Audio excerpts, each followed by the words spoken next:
January 1967, a bungalow at the Beverly Hills Hotel. 6 men in a luxury suite that suddenly feels small, bordering on claustrophobic. On one side, the suits. Don Kirshner, music supervisor for Screen Gems Television and head of Cold Gems Records. Standing next to him, the muscle, Herb Mullis, attorney for the label. Opposite them are 4 young men, Mickey, Davy, Michael, and Peter. The faces on the lunchboxes, the voices on the radio. The most popular quartet in America, not named the Beatles. Kirshner is all smiles. He thinks this is a victory lap. He drops 4 envelopes on the table. Inside each one is a royalty check for $250,000 in 1967 dollars. Money on the table, gold records on the wall. Kirshner expects gratitude. He expects them to take the loot, put the bright plaques up on the wall, and get right back in their box. But across the table, nobody is smiling. Michael Nesmith, the tall Texan in the wool hat, doesn't touch the money. Nez stands up, starts pacing like a tiger in a cage. He stops, looks at Don Kirshner, and says the one thing Hollywood can't process. It's not about the money. We want to play on the records. We want to be a real band. Kirshner's taken aback, at a loss for words for once in his life. So Herb Mullis decides this is where he gets to step up and play the heavy. He gives Nesmith what passes for a dead-eyed stare in Lawyerland and delivers the line that lights the fuse. You better read your contract. Nesmith puts his fist through the hotel wall, drywall debris crumbles to the carpet. He leans in close to the lawyer and stage whispers, "That could be your face." I'm not your stepping stone. I'm not your stepping stone. Welcome to the rebellion. You're trying to make your mark in society. You're using all the tricks that you used on me. This podcast is music history, education, and commentary. Some coarse language is used and adult topics are sometimes discussed. It may not be appropriate for young children. Welcome to Rock and Roll Archaeology from Pantheon Media with your host, Christian Swain. Digging into music, culture, and technology. Past, present, and future. And now, on with the show. Hello, diggers. Hello, rock and roll archaeologists. It's Christian Swain. Yes, the original rock and roll archaeologist on Pantheon Media. How do you do? And hey, we are really glad you're here. Now, before we slide into the hot tub time machine, let's do the business. We'll be quick. rockandrollarchaeology.com. That's where you find all the feeds, the archives, the merch links, socials, and most importantly, the link to our Patreon site. If you like what we do, please throw $1 in the guitar case. It keeps the lights on and tapes rolling. All right, shout out to our research partners at Rock's Back Pages, the ultimate library of music journalists. And real quick, a few words from our sponsors, and we'll be right back with the setup. In the main show, we are currently deep in the 1970s. The Midnight Special, Soul Train, Saturday Night Live. To better navigate the television landscape, we have to first learn about the prototype of TV rock in the 70s and beyond. And not for nothing, but well, we could use a palate cleanser. We definitely covered some heavy topics and told some unhappy stories in 2025. So for this short, we are taking things back 60 years to 1966 and 1967. The colors are brighter, the laughter is canned, and the runtime is exactly 22 minutes. Sitcom rules apply. Well, until they don't. That's part of the story, too. All right, friends, get the family on the couch, pull back the foil on that TV dinner. It's time for another R&RA short, and this one is called I'm a Believer.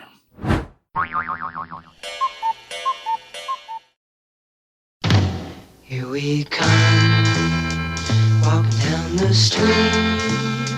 We get the funniest looks from everyone we meet. Hey, hey, we're the Monkees,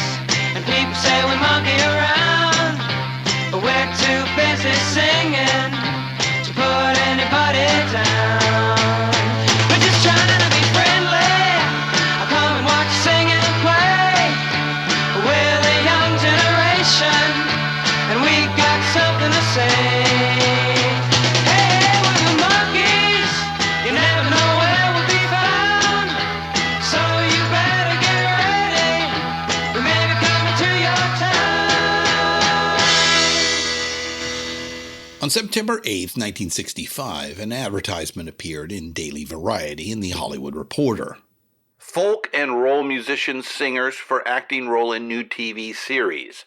Running parts for 4 insane boys, age 17 to 21. Have courage to work. Spirited Ben Franks types, preferred. Must come down for interview. The ad copy really did read folk and roll, which is interesting, given that Mike Nesmith and, to a lesser extent, Peter Tork had important parts to play in the folk rock movement of the late 60s and early 70s. Ben Franks refers to a hot dog joint in West Hollywood, a popular late-night eating spot on the Sunset Strip. Okay, so let's meet these 4 insane boys. Producers Bob Rafelson and Bert Schneider had to cull a herd of 437 hopefuls, including notably Stephen Stills, about 6 months before he formed Buffalo Springfield. Stephen had the musical goods, but he also had snaggle teeth and thinning hair, so he got cut. But he recommended a friend of his, who looked like a cross between a choir boy and a cartoon character, a multi-instrumentalist named Peter Tork. Mickey Dolenz was a former child star who'd been acting since he was 10. He had a big, soulful singing voice, but he didn't play the drums. They asked him if he could learn, and he said, "Sure, why not?" 5'2", Davy Jones was an aspiring jockey from Manchester, England, who ended up playing the Artful Dodger on Broadway as a teenager. Davy slotted in as the heartthrob, the cute one. Finally, Michael Nesmith, a lanky, droll Texan, strong musician, and a natural straight man. He showed up to the audition rocking his trademark beanie and carrying a bag of dirty laundry. You see, there was a laundromat right across the street. No sense making 2 trips, he told his wife Phyllis when she dropped him off at the Screen Gems office. 4 strangers signed a contract that gave Rayber Productions ownership of everything but their mortal souls. They dropped them in a beach house, pointed cameras at them, and yelled, "Action!" By all laws of rock and roll physics, it should have been a disaster. A fake band from a corporate lab, reciting jokes written by men old enough to be their fathers, with a laugh track that made Gilligan's Island seem subtle by comparison. The Prefab 4, another cynical Hollywood cash grab. But a funny thing happened on the way to the bank. The camera didn't just like them. It loved them. Are you common name? Then you run for protection. I reach out to hold your body, just a reflection. True looking glass. You cannot script or predict chemistry, and the Monkees had tons of it. The comic sparks flew when Dolenz' manic improvs collided with Nesmith's deadpan skepticism. The friendship between the teen heartthrob Jones and the mystic dreamer Tork was genuine, on and off screen. John Lennon, who founded the band the Monkees were supposed to be shamelessly ripping off, was a fan. He told Mike Nesmith, "You're the greatest comic talent since the Marx Brothers. I never miss a show." More Three Stooges than Marx Brothers, but we get your point, John. Another fan, as cynical as they come, was Frank Zappa. FZ actually had a bit part in the second to the last episode of the TV show and in their 1968 movie Head. Take the last train to Clarksville and I'll meet you at the station. You can be here by 4:30, 'cause I've made your reservation. Don't be slow. The Monkees premiered on NBC September 12, 1966 at the kid-friendly time slot of 7:30 p.m. on Monday night. Sponsored by Yardley Cosmetics and Kellogg's Cereals, that gives you a pretty good notion of who the target audience was. Old enough to want eyeshadow, but young enough to demolish a big bowl of Frosted Flakes. They're great! The Monkees wasn't bonanza, but it was a solid hit, hovering just outside the top 20 in the Nielsen ratings. The show also bagged 2 Emmys that first year, Outstanding Comedy Series and Best Director for a Comedy Series. But record sales? Holy shit! Nuclear explosion on the Billboard charts. The show functioned as a weekly 22-minute commercial for the records, and it worked.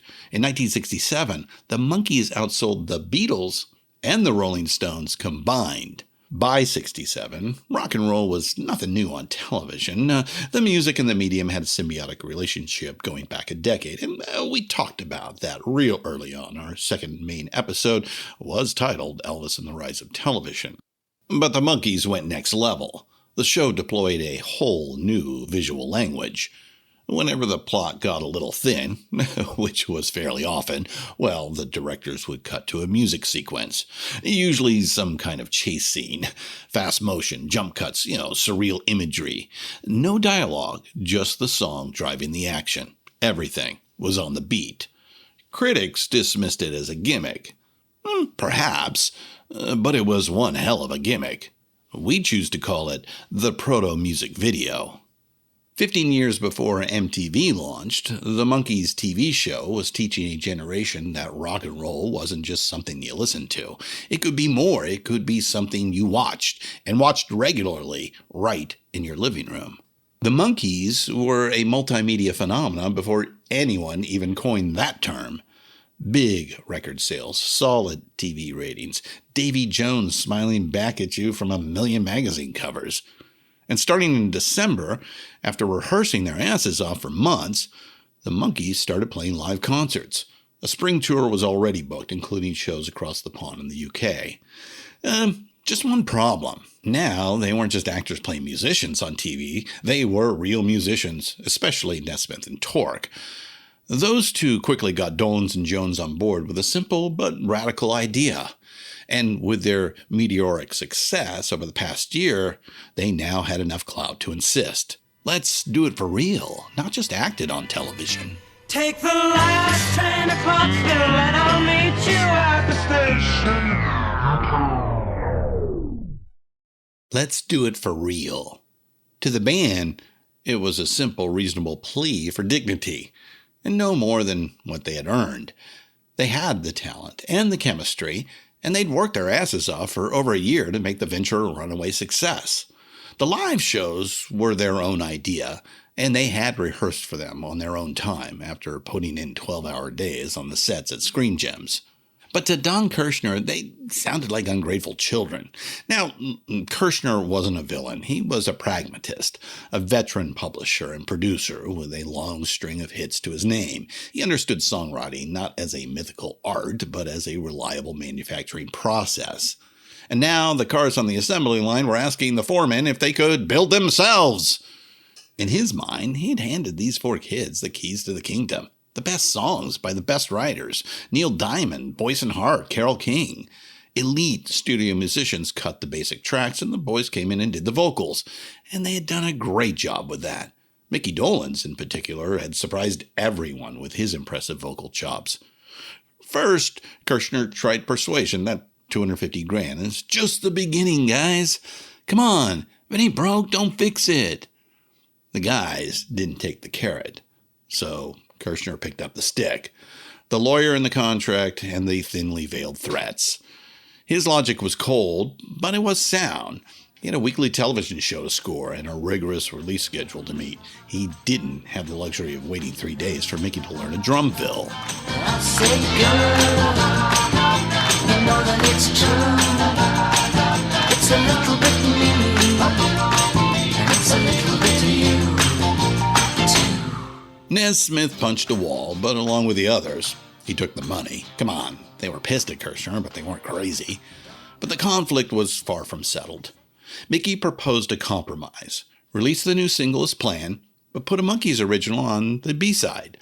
They went to the showrunner, Bob Rafelson, with the idea, and he readily agreed. But rather than just listening to his boss, Rafelson, Kirshner decided it was time to make his move. He released the new single, A Little Bit of Me, A Little Bit of You, written by Neil Diamond. But the B-side was an outtake from the second album, no Monkees original. He didn't ask the band, he didn't ask the producers, he just pushed the button, assuming his authority was absolute. It was a fatal miscalculation. The band was outraged, but more importantly, the producers were insulted and furious at Kirshner for pushing them into a corner. Bob Rafelson and Bert Schneider realized that if they didn't back their four insane boys, they would lose control of their own show. So they made the only choice they could. They sided with the talent. The hitmaker was told to hit the sidewalk. Don Kirshner was fired for insubordination and escorted out of the building. You told me you'd always say you told me. You told me you'd never stray. You told me. The Monkees' third album, Headquarters, dropped in May of 1967. They hired a new producer, Chip Douglas from the Turtles. Nez Smith wrote 4 songs, including the cut we just sampled, You Told Me. Nez also played guitar on every track. Torque played multiple instruments, bass, keys, banjo. Dolenz drummed on every track but one. Jones added percussion and sang, and co-wrote 3 tracks with the others.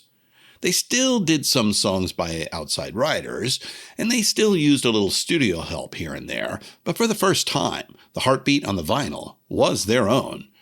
Critics predicted a disaster. They expected the Prefab 4 to fall on their faces without the training wheels. Headquarters rocketed to number 1. It was only knocked out of the top spot on the U.S. charts by a little album called Sgt. Pepper's Lonely Hearts Club Band. The plastic TV prop had become a credible rock and roll band. Pinocchio had cut his strings.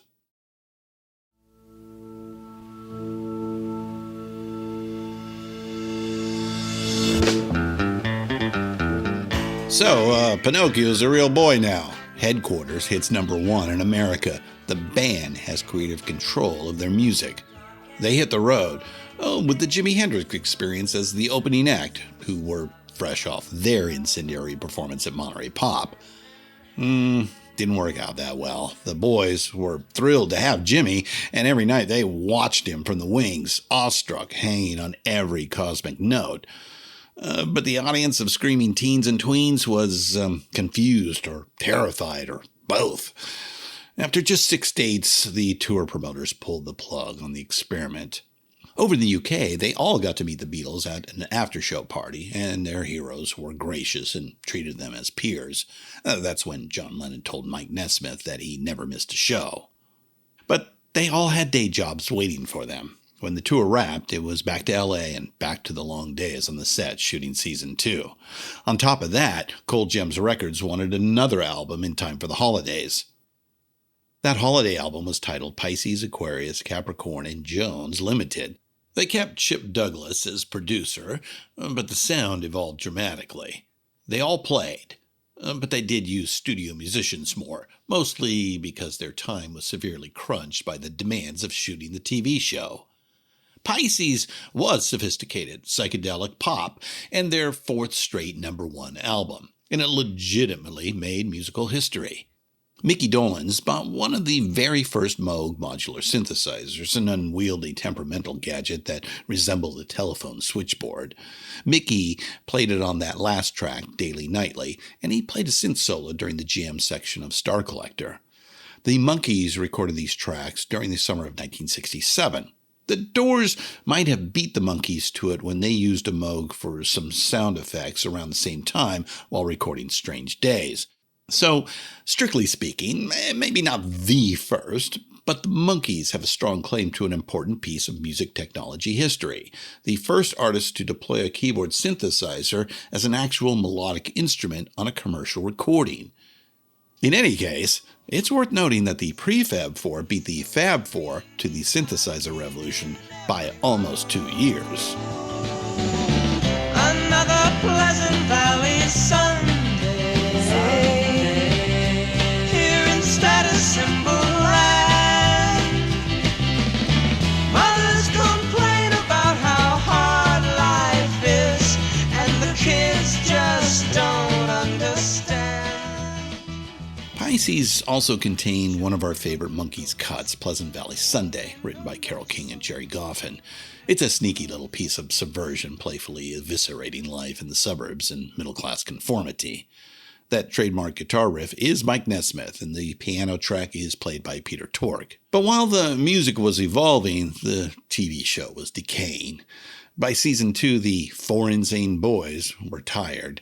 They were grown men, rich and famous, still being asked to perform slapstick for 12-year-olds. The counterculture was exploding outside the studio walls. Vietnam protests, the summer of love, psychedelia, while the Monkees were trapped in a Technicolor box.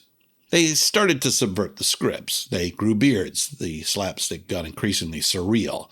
They were bored, and it showed. Unsurprisingly, the ratings dipped. So in February 1968, after 2 seasons and 58 episodes, NBC pulled the plug. The show was over. The Monkees were free. But they didn't want to just fade away. They wanted to take a sledgehammer to their own myth.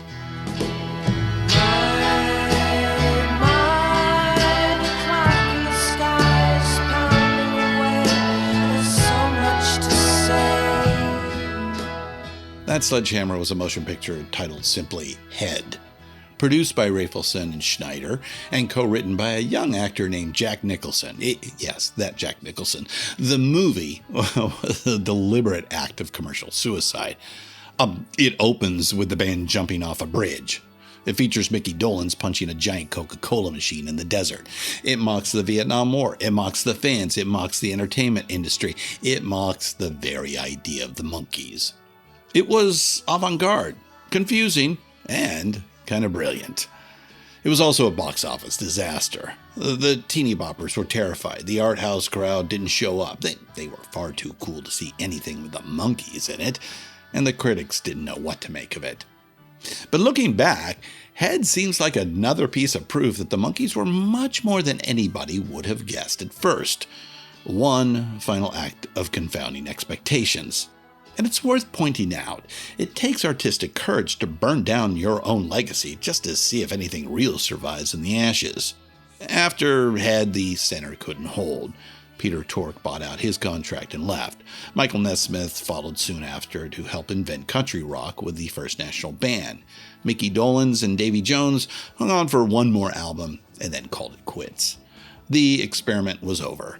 Or so it seemed, because while the band broke up, the idea of the Monkees didn't die. It just morphed and mutated.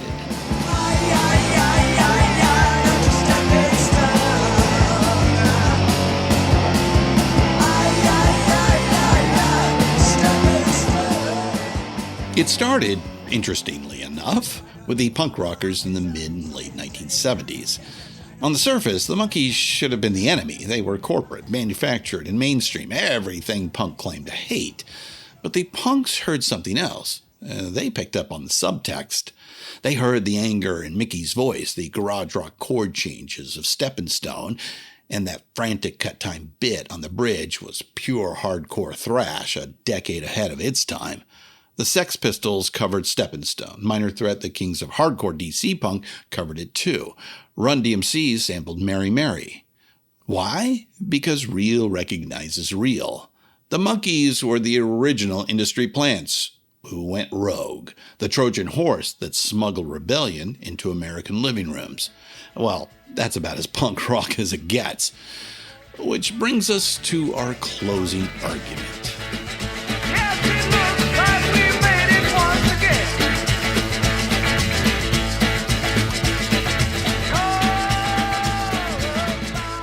For decades, the Rock and Roll Hall of Fame has kept its doors locked to the Monkees. The indictment is always the same. They were fake. They didn't play on their first 2 albums. They were a TV show, not a band. Ladies and gentlemen of the jury, with all due respect to the Hall, these arguments are trash. Let's review and rebut some of them, one by one, shall we? Objection 1. They didn't play their own instruments or write their own songs. The rebuttal? Yes, they did, once they were given the opportunity. But set that aside for the moment. Brian Wilson didn't write any of the lyrics and used the Wrecking Crew on Pet Sounds. Aretha Franklin famously broke through when she cut records at Muscle Shoals with the Swampers. So, do we kick the Beach Boys and Aretha out of the Hall? For fuck's sake, of course not. Using session players isn't a crime. It's an industry standard. Okay, objection 2. They were manufactured. The rebuttal. This might be the most hypocritical argument of all. Almost every act in the hall was, quote, manufactured, unquote, in some form or fashion. Led Zeppelin was put together by Jimmy Page and his manager because the Yardbirds were contractually obliged to play some European concerts. We mentioned the Sex Pistols. They're in the hall. The Sex Pistols can fairly be described as a boy band assembled by a dildo salesman, Malcolm McLaren, as a promotional gimmick. Look, if the Sex Pistols, who could barely play their instruments when they started, are in the hall because of their cultural impact, well, then the Monkees belong there for the exact same reason. And while we're on the topic of cultural impact, the Monkees were a true multimedia phenomenon, arguably the world's first. They basically invented the music video. They were at the leading edge of the electronic music revolution. They outsold the Beatles and Stones combined during that pivotal year of 1967. And Michael Nesmith was playing country rock and wrote a hit song for Linda Ronstadt before the Eagles ever set foot in the Troubadour. You can roll your eyes at the corny skits, and we definitely could do without the obnoxious laugh track, but there's no denying the musical evidence. If rock and roll is about rebellion, what is more rock and roll than 4 puppets who cut their own strings, then smashed and burned their own manufactured image like Pete Townsend smashing his own guitars? Rock Hall, tear down the wall, let them in. Then I saw her face. Now I'm a believer. Not a trace of doubt in my mind. I'm in love. I'm Christian Swain, and this has been Rock and Roll Archaeology on Pantheon Media. We're headed back to the 70s in our next show, so please join us there. Okay, keep up the rockin'. I thought love was more or less a given thing. Seems the more I gave, the less I got. Rock and Roll Archaeology is hosted and produced by Christian Swain.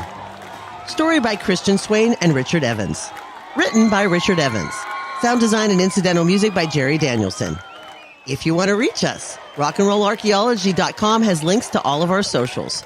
If you'd like an ad-free version, visit our Patreon page. Copyright 2025, all rights reserved. This presentation is education and commentary, consistent with the fair use provisions of the Digital Millennium Copyright Act.